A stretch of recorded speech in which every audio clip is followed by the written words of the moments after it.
State Representative Torrey Harris. I am the House Representative for District 91 in Memphis, Shelby County. I'm also the new House floor leader. It's the first time that an LGBT person has ever held this position across this entire country. So I get an opportunity to be someone who represents 7.2 million people across the state of Tennessee, and I really do enjoy it. I got very, very involved in what was going on. We had a bridge protest where we blocked off the bridge that connected Tennessee to Arkansas and really made some changes there. Got behind supporting initiatives of like removing the statues in Memphis, and really just built a name for myself in the community. And we ended up having a state representative who I replaced after 26 years of service. That individual got up in our committee and said that our generation was the most irremenable, know-nothing, never going to be anything, sick, immoral generation. And I have that quoted, and I remember it in 2017. And so at that moment, I realized that it's going to take some time for changes to happen, but those changes start with us. I work in the area of foster kids and adopted children.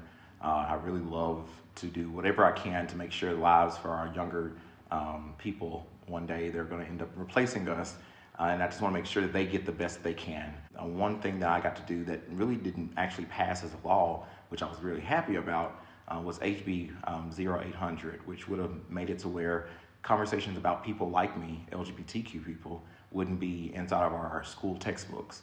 And so I was able to defeat that. I had to do a lot of work behind the scene, and a lot of times people don't realize the amount of work that has to go into making sure legislation stops or gets halted. And so we were able to stop that horrible piece of legislation that could have harmed a lot of people across our state. Being able to see someone that looks like me for a young person growing up is really, really important. And so to be able to take that away from someone, I think that would have been wrong. I hear that all the time. People will say, hey, you made history as one of the first LGBTQ people in the state. And I think about it and I'm like, that shouldn't be the case. It shouldn't have been that I be the first person in 2020 to have to make history. Things like this should have been happening for us. And so for me, it's always odd to hear that, but I'm very appreciative of the work that I've done and who I've affected. And hopefully there'll be somebody who will want to say, yeah, you know what, that really influenced me to want to go out and actually run for office, to actually represent people, to make changes. I myself, someone took a risk at me when I was younger. I came from being homeless at one point. I came from not having my full education at one point. I understand what it looks like to have struggles, to not have a lot of money at one point. Somebody gave me an opportunity, they didn't have to. And so I really, truly appreciated that. And so all I try to do is try to build opportunities for other young people, for other people that look like me, LGBT, black people, black young men, to make sure that we get an opportunity just like everybody else, to shine, to grow, to be the best we can in our careers, in our lives, and really just be able to express ourselves. I wasn't one that really expressed myself all of my life.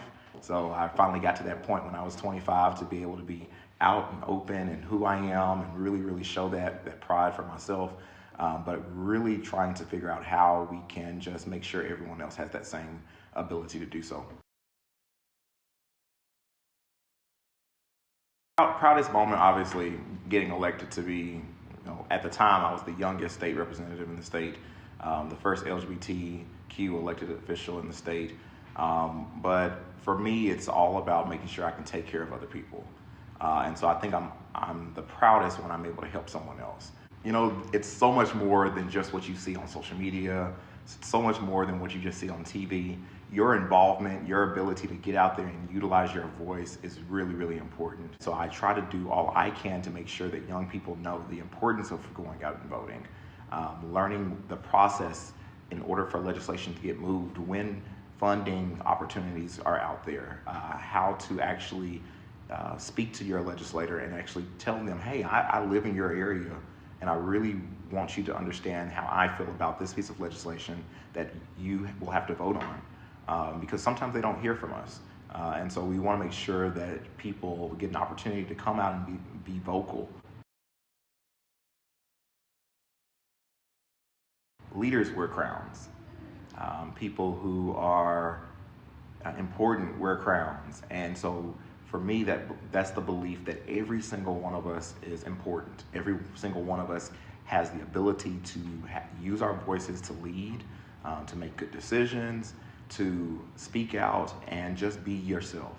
One of my mottos is that our prime purpose in this world is to really help people. And if you can't help them, at least don't hurt them. And I think anybody who's wearing their crown understands that.